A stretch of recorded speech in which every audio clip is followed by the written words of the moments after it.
অনাবিল আনন্দে ভাসছে গোপালগঞ্জ টুঙ্গিপাড়া উপজেলার বাঘিয়ারকুল গ্রামের সমরেশ বাগচি ও সাথী বাগচির পরিবার। তাদের ঘর আলো করে আজ জন্ম নিল এক পুত্র সন্তান।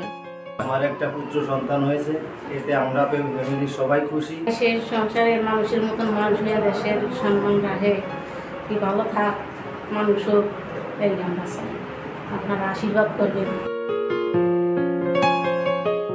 নবজাতক ও তার পরিবারকে শুভকামনা।